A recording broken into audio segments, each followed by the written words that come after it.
Here I was, this science guy with an engineering degree thinking vaccines are proven science and they're great. And, in theory, they could work, but to realize how they're co-opted and how it's all become very corrupt and dirty and all these, I just couldn't believe he was reciting these facts to me. And when you lay them out, it's just hard to imagine that someone like Gates or Fauci, or like you said, the director of the WHO, or even the CDC have financial interests in the same vaccines they are potentially mandating us to take. Again, it's so hard to believe. And again, most people just don't believe it. And they throw the anti-vaxxer at you, which, it just works so well. They got that word down, that and the denier word. Anti-vax, all these labels. They've already thrown that in the articles today at you and I guess us, in concert. But it's just like, and I must say, it's a word that they've co-opted very well because. Let's clarify that point, Brian. Let's do that. Real clear here. So I am not an anti-vaxxer. I'm having a lot of doctors as friends. I have a lot of reverence for medicine, in Western medicine. I have had knee replacements. I have, left surgeries grateful for the invention of medicine. And I also understand that in our harsh environment and our toxic world, the more we pollute it, the more things like vaccines, the more needed they may be. And the concept itself of having a medicine that can strengthen our body to be able to endure our toxic environment is a noble thing. And this is the best way I explained this to a doctor who that I had interviewed who had said the same thing about, assuming that I was anti-vax. This doctor was anti-vax, and I said, I'm actually not. And I explained it this way. I said, we're talking about, both of us being fathers, and I said, how much fast food do your children eat? He had young children. And he said, oh, none, really. I said, why is that? He said, why don't my kids eat fast food? He said, well, it's not food, for one thing, and their growing bodies need real food. Simple as that. It's just packed with chemicals and harmful things. And I said, well, my kids don't eat fast food either. And does that make me anti-food? And he said, oh, I get it. He said, okay, good point.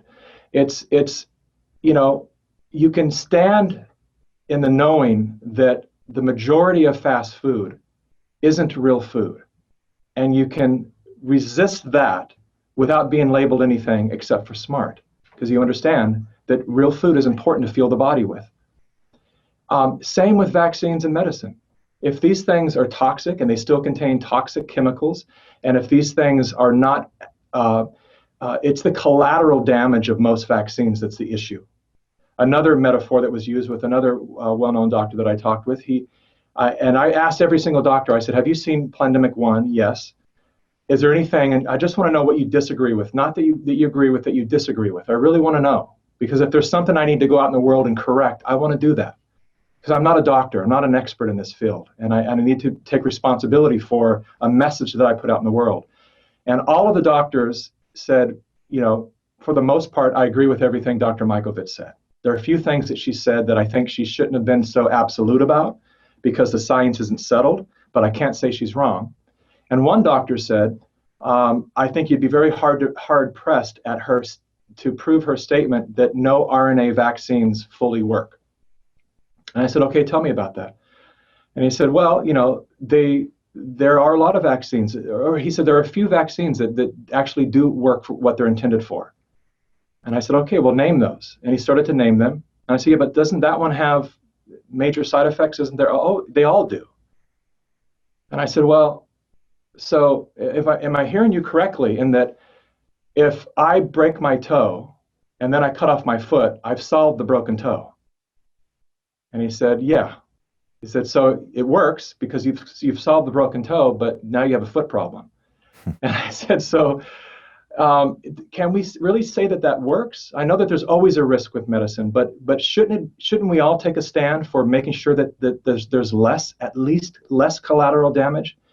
And the majority of the collateral damage that most vaccines cause is a damage to our natural immune system. And I believe personally, this is my statement, me going out on a limb here to say that I think that's part of the agenda for some people. Because the weaker our immune systems are, the more we need synthetic medicines.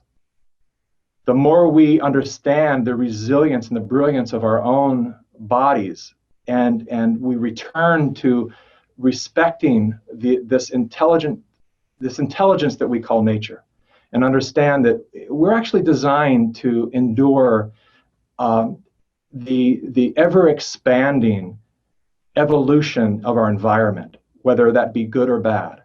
Our bodies will adapt in the same way that that species have adapted to grow webs on their toes and fingers to live in water. Like, we will adapt to anything. But if we're constantly telling our immune system that we don't need it, that we have this thing that we ingest that does the work for it, the immune system then takes a vacation. And then we are in serious trouble moving forward. Then we need vaccines for everything, because now our immune system has just gone to Mexico. And so we really need to take a deeper look at that game that's being played that weakens our immune system, and come back into understanding and asking questions like, why, and perhaps you've heard this and I haven't, so you can help me with this. All of our pandemic health experts, out of all of them that have gone to the podium to speak, I have not heard one of them tell us any of the multiple, infinite ways to strengthen our natural immune system. I haven't heard them talk about the importance of exercise, only to limit exercise. I haven't heard them talk about, the vitamins, minerals, the importance of sunlight, vitamin D, organic food, beyond organic food, real food, grown from the earth. I haven't heard them say any of this. It's been almost an opposite protocol that has been pushed at us, which makes me very suspicious of these people. Because you would think the 101, the first thing that these intelligent doctors who have gone to school for a decade or plus would come out and say, first of all, people, here are the steps that you must do if you're going to be in quarantine to stay healthy and to beat this thing. But instead, we're trapped into our homes, watching fear porn 24/7, which is scientifically proven to lower our immune system, the stress that it causes. So we're being given this prescription that is the antithesis of what we need to hear right now. So if you've heard them say anything that I've missed, I'd love to hear it.